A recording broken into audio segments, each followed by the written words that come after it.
অনেক কাজই এখন নিজের ইচ্ছার বিরুদ্ধে গিয়েও করতে হয়। আর আমার মতো যদি এরকম ঘরে একটা ছেলে থাকে তাহলে তো কোনো কথাই নেই, কোনো কাজ করতে ইচ্ছা না করলেও করতে হবে।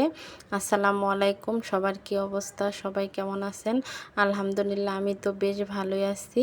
এই তো আজকে সকালে নাস্তাটা আগেই করে নিয়েছিলাম, নাস্তা করেই দুপুরের জন্য রান্না করতে চলে আসছি। আজকে দুপুরে রান্নায় ডাল আর আলু ভর্তা করার জন্য আলু সিদ্ধ বসিয়ে দিয়েছিলাম, যে এগুলোই রান্না করব। আর সাথে একটু ছোট মাছ রান্না করব।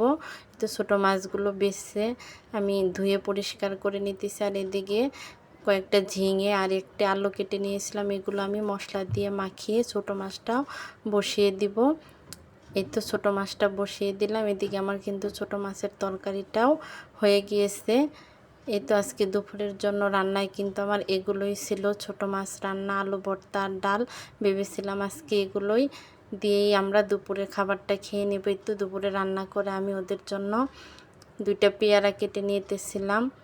আমার বাচ্চারা কিন্তু পেয়ারা খেতে খুবই পছন্দ করে। তো পেয়ারাটা কেটে আমি কাসুন্দি দিয়ে সুন্দর করে মাখিয়ে ওদের দিলাম খেতে। আর এদিকে আমার বড় ছেলের আবদার যে আজকেই বিরিয়ানি খাবে, তাকে আজকেই বিরিয়ানি রান্না করে দিতে হবে।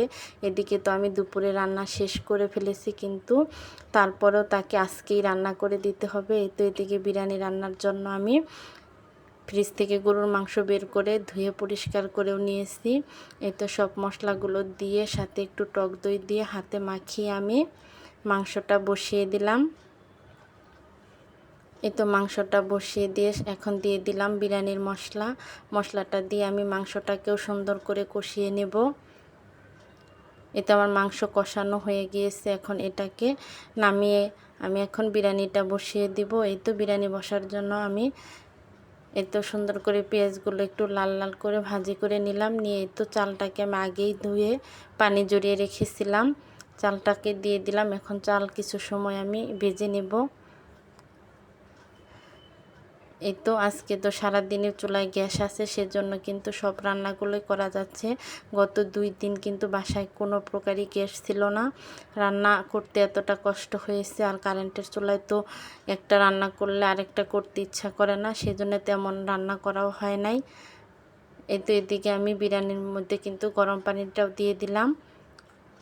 এই তো গরম পানিটা দিয়ে আমি এর আগেও কিন্তু দুধ দিয়েছিলাম, কিন্তু দুধ আমার কাছে মনে হলো যে একটু কম হবে, সেজন্য আবার একটা প্যাকেট কেটে দিয়ে দিলাম। এতে এদিকে আমার বিরিয়ানিটা প্রায় হয়ে গিয়েছে। এখন উপর থেকে আমি কিছু কিশমিশ, আলু বোখারা, সাথে কিছু পেঁয়াজ বেরেস্তা আর দিয়ে দিলাম কয়টা কাঁচামরিচ। এগুলো দিয়ে আমি এখন দমে বসিয়ে রাখবো। এই তো দমে বসিয়ে রেখেছিলাম কিছু সময়। এখন উপর থেকে ঘিটা দিয়ে আমি এই তো লাড়াচাড়া দিয়ে দিব। আর দেখেন বিরিয়ানিটা আমার কত সুন্দর জর্জরে হয়েছে, একদম পারফেক্ট বিরিয়ানি হয়েছে। এই তো এদিকে তো ছেলে আমার বিরিয়ানি খাওয়ার জন্য অপেক্ষা করতেছে, সকালে নাস্তাটাও পর্যন্ত করে না এই বিরিয়ানির জন্য। এই তো আমার বিরিয়ানি পাগল ছেলে। আজকে ভিডিওটা এ পর্যন্তই। আল্লাহ হাফেজ, সবাই ভালো থাকবেন, আমাদের জন্য দোয়া করবেন।